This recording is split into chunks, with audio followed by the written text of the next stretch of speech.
નમસ્કાર મિત્રો, ખાસ કરીને આજના વિડીયોમાં આપણે કચ્છ, કાતરા, વાદળછાયું વાતાવરણ અને માવઠાના ઝાપટા વિશેની ખૂબ અગત્યની માહિતી આપવાની છે। પણ સૌપ્રથમ આપણે એ જણાવી દઉં, થોડા દિવસ પહેલા આપણે એક વિડીયો મૂકેલો હતો કે શિયાળુ પાકની અંદર પૂરતી ખાતર કયું વાપરવું, સાથે પાકનો ગ્રોથ અને પાકની અંદર ફૂગથી આપણે કેમ બચાવવો તે વિશેની સંપૂર્ણ માહિતી આપેલી હતી। એ વિડીયો પણ આ વિડીયોના અંતમાં સાઈડમાં બતાવવામાં આવશે, એટલે દરેક મિત્રોએ આ વિડીયોના અંતમાં એ વિડીયો જોઈ લેવાનો છે। હવે સાથે આપણે વાત કરવાની છે, આમ જોવા જઈએ તો આપણે ઘણા સમયથી આપણે કહેતા હતા કે 28-29 તારીખથી વાદળછાયું વાતાવરણ અથવા તો કચ્છ, કાતરા થઈ શકે છે।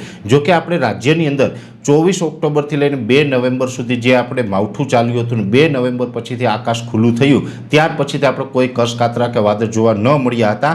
પણ ગત 19 ડિસેમ્બરથી ફરીથી આપણે કચ્છ, કાતરા ઘણી જગ્યાએ જોવા મળ્યા હતા। 19 તારીખથી 4 દિવસ સુધી આપણે રાજ્યના અલગ અલગ વિસ્તારમાં કચ્છ જોવા મળ્યા। રાત્રિના સમયે વાદળ પણ થયા હતા, રાત્રે આકાશ લાલ થતું પણ જોવા મળ્યું હતું। એ ખૂબ સારા સંકેત હતા। પણ છેલ્લા 2-3 દિવસથી ફરીથી પાછું આપણું આકાશ છે એ ચોખ્ખું થયું છે। અત્યારે સીમિત વિસ્તારોને બાદ કરતાં ક્યાંય કચ્છ, કાતરા નથી જોવા મળતા। પણ હવે આવનારા સમયમાં વાત કરવા જઈએ તો આવનારી 28 અથવા તો 29 તારીખથી 4 થી 5 દિવસ સુધી રાજ્યના હવામાનમાં બદલાવ આવશે, એક પ્રકારે પલટો આવશે। અનેક જગ્યાએ કચ્છ, કાતરા જોવા મળશે। જે કચ્છ, કાતરા જોવા મળશે, આમ જોવા જઈએ તો મોટા ભાગે એની અસર છે સૌરાષ્ટ્ર, કચ્છ અને ઉત્તર ગુજરાતના વિસ્તારોની અંદર જોવા મળે તેવી શક્યતાઓ છે। ઘણી જગ્યાએ આપણે કચ્છ થશે આકાશની અંદર, કચ્છના જે વાદળના લીસોટા થાય એ પ્રકારના કચ્છ થશે। કોઈ જગ્યાએ વાદળના એકદમ ફોદા હોય એ ટાઈપના ઘાટા વાદળ પણ જોવા મળશે। કોઈ જગ્યાએ માવઠું થવાનું હોય એવા વાદળ પણ ચોક્કસથી જોવા મળશે। અને આ વેસ્ટર્ન ડિસ્ટર્બન્સની લેયરોને કારણે થવાનું છે, જેને કારણે સૌરાષ્ટ્ર, કચ્છ અથવા તો ઉત્તર ગુજરાતના સીમિત વિસ્તારમાં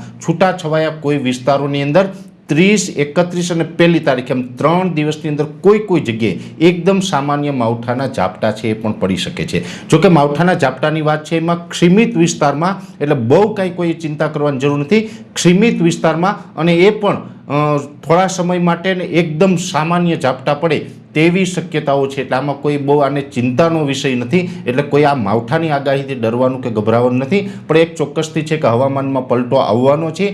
ઘણી જગ્યાએ કચ્છ, કાતરા થશે, વધારે પડતા ઘાટા વાદળ પણ અમુક જગ્યાએ જોવા મળશે અને સીમિત વિસ્તારની અંદર સામાન્ય છાંટછૂટ થાય તેવી પણ શક્યતા હાલ અમે માની રહ્યા છીએ। જોકે છાંટછૂટની અત્યારે જે શક્યતા છે એમાં જો વાદળ છે કદાચ ઊંચાઈ ઉપર જશે તો આપણે છાંટછૂટથી બચી પણ શકીએ છીએ। એટલે થશે જ એવું ફાઇનલ નથી, પણ છાંટછૂટ થવાની શક્યતાઓ અત્યારે ચોક્કસથી રહેલી છે। અને એ શક્યતા પણ 30 ડિસેમ્બર, 31 ડિસેમ્બર અને 1 જાન્યુઆરી એમ 3 દિવસની અંદર ગમે ત્યારે એ છાંટછૂટ થઈ શકે છે। અને કદાચ એ છાંટછૂટ થાય તો પણ વધારે જે અમને શક્યતા લાગી રહી છે મુજબ સૌરાષ્ટ્રના કોઈ ભાગો, કચ્છના અમુક વિસ્તાર અથવા તો ઉત્તર ગુજરાતના છૂટાછવાયા કોઈ વિસ્તારમાં આ છાંટછૂટ કે માવઠાના ઝાપટા પડે તેવી શક્યતાઓ અમે માની રહ્યા છીએ। એટલે એ વેસ્ટર્ન ડિસ્ટર્બન્સ જેમ આગળ વધતું જશે એમ અમે સતત નજર રાખશું અને આમાં કોઈ મોટા ફેરબદલની સંભાવનાઓ ઉત્પન્ન થશે કે કોઈ ફેરફાર થશે તો પણ આપને વિડીયોના મારફતે માહિતી આપવામાં આવશે। પણ અત્યારે જે અમને